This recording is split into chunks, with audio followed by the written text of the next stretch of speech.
Hey, hey, hey, hey, hey. Bam, bing. J'espère que vous allez bien, en tout cas moi ça va nickel. C'est les quarts de finale aller de la Champions League. On commence à toucher au but, les matchs sont de plus en plus serrés, l'enjeu est énorme. En tout cas n'hésitez pas à venir nous rejoindre, mettez dans les commentaires vos avis, plus on a d'avis, plus on est de fous et plus on touche à la perfection.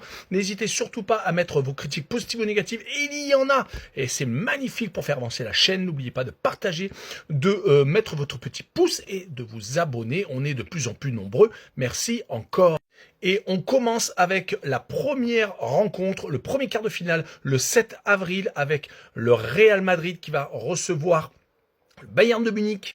Après des huitièmes de finale assez facilement remportés pour les deux formations, le Real a éliminé Manchester City gagnant à l'aller et au retour. Du côté du Bayern de Munich, ils n'ont fait qu'une bouchée de l'Atalanta de Bergame. L'équipe italienne a pris 6 et 4 buts, que ce soit à l'aller ou au retour. Mais dans les championnats par contre nationaux, du côté du Bayern de Munich, ils ont pris l'ascendant sur Dortmund. Ils ont beaucoup trop de points d'avance.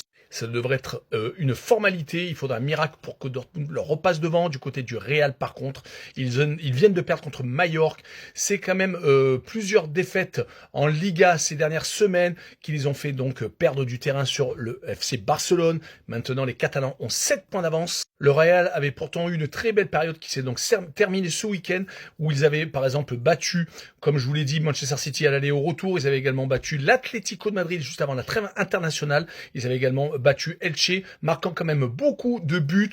Il y a eu également le retour de Mbappé, donc tout était bon, je veux dire, tout le soleil était revenu sur Madrid, mais malheureusement, non, ils ont chuté à Majorque. Donc revenons sur le Bayern de Munich qui viennent d'enchaîner une 3e victoire consécutive après le match nul contre Bayer Leverkusen en Bundesliga le 14 mars. Ils ont depuis donc enchaîné au moins 3 buts marqués. Là, ils viennent d'en mettre 3 à Fribourg, gagnant 3-2, mais ça a été quand même compliqué. Ils perdaient 2-0 et ont finalement arraché la décision dans les toutes dernières minutes. 2 buts dans les arrêts de jeu, complètement hallucinant, ce qui montre vraiment le mental dont fait preuve les Bavarois. Comme je l'ai dit un peu plus tôt, lors du dernier tour de Champions League, ils en ont mis 6 et 4, donc 10 à l'Atalanta de Bergame.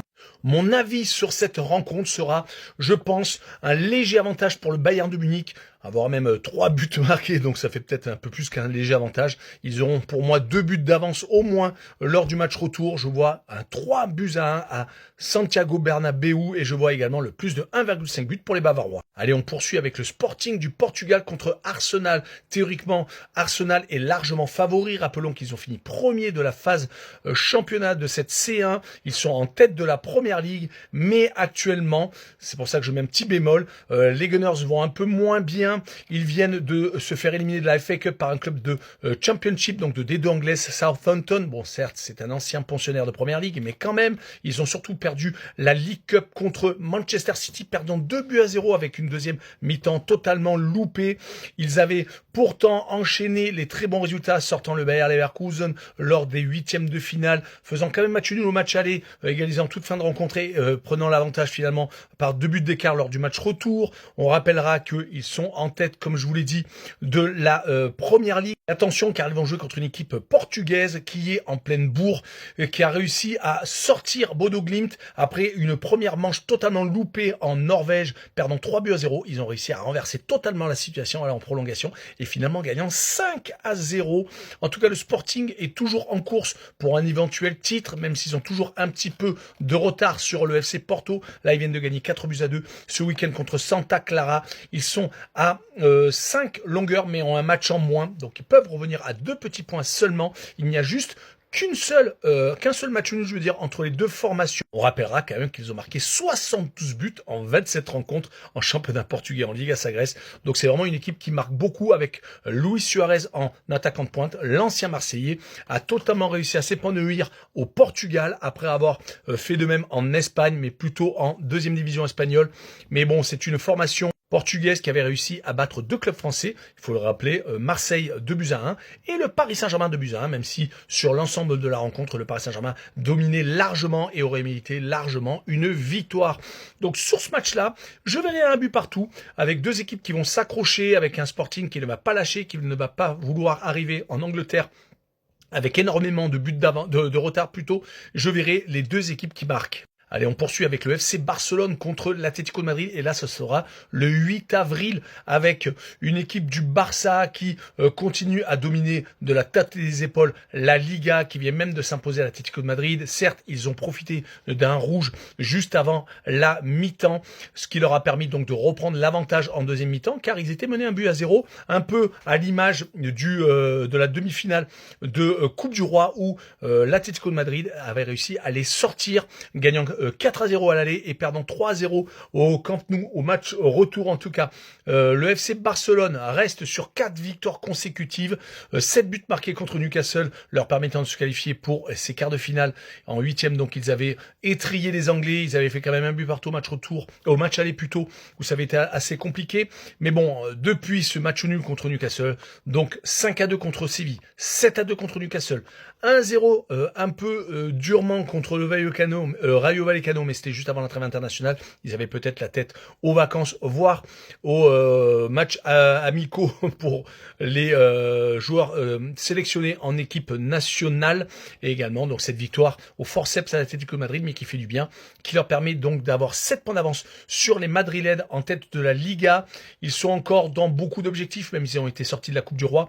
Du côté de l'Atlético de Madrid, il reste sur une défaite, comme je vous l'ai dit, contre ce même adversaire. Donc cela va être, alors j'allais dire la belle, non, ça va pas être la belle, car déjà 2 rencontres de Coupe du Roi, 2 rencontres de championnat. Donc c'est la 5e opposition entre les deux équipes. Mais bon, l'Atlético reste sur une défaite contre Tottenham en Ligue des Champions, qui les a quand même qualifiés, car ils avaient mis 5 buts au match aller. Donc une défaite à Tottenham, une défaite au Real Madrid et donc une défaite contre Barcelone. Attention à eux de ne pas totalement s'écrouler dans cette fin de saison. Ils n'ont plus d'objectifs en Liga, à part bien entendu se qualifier pour la Champions League. Ça devrait être théoriquement fait. Ils sont encore peut-être avec un titre de Coupe du Roi, j'espère pour eux, mais ils vont jouer contre une équipe plus faible qui est la Real Sociedad. Espérons pour eux qu'ils ramèneront un titre. Et donc il y a cette Champions League où ils espèrent renverser les Catalans.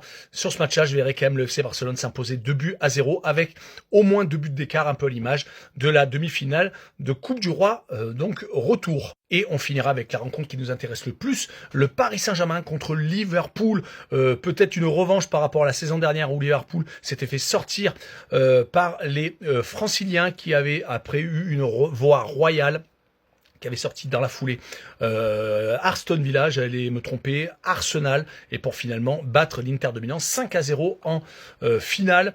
Du côté des Parisiens, ils continuent leur one-man show, hein, on va dire ça comme ça, car ils restent sur 4 victoires consécutives, après en avoir mis 5 à Chelsea et 3 lors du match retour en Angleterre, donc 8 buts marqués sur les 2 manches. Ils viennent de gagner 4-0 à Nice, ça c'était juste avant l'entrée internationale, et là ils viennent encore en mettre 3 contre Toulouse, et pourtant ils avaient fait un turnover, mettant quelques joueurs en repos comme João Neves, comme Vitinha, même s'ils sont rentrés en fin de rencontre. Donc même Nuno Mendes, c'est une formation qui est quand même largement dans les cordes pour renouveler son bail et donc s'imposer dans cette Champions League.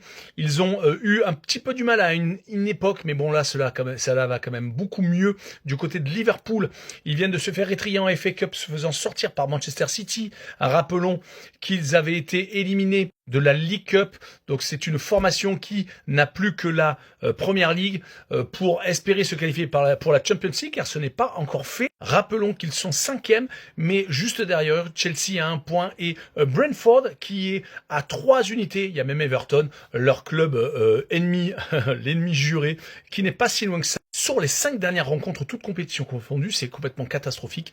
Une seule victoire, c'était lors du match retour en Champions League, où ils avaient renversé Galatasaray après avoir perdu 1-0 en Turquie. Ils avaient gagné 4-0 lors du match retour.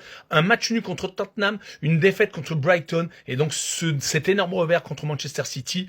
Moi, franchement, pour moi, il n'y aura pas photo. Je vois quand même les Parisiens avec le public, avec la ferveur et avec l'énorme envie de prendre beaucoup d'avance, car on sait que le match au retour va être compliqué. Rappelons Rappelons que l'année dernière, ils avaient perdu au match aller après avoir été volés, c'est le cas de le dire, parce que vraiment Liverpool avait été totalement à la rue, et au match retour, ils avaient réussi à s'imposer encore 1-0, et c'était imposé au penalty. Je ne sais pas si je vais voir le même scénario, mais je ne pense pas. Je vois que Paris quand même au-dessus actuellement, ils sont vraiment avec un très beau jeu. Je vais donc s'imposer 3-1 avec le plus de 1,5 but pour l'équipe à domicile. Ciao.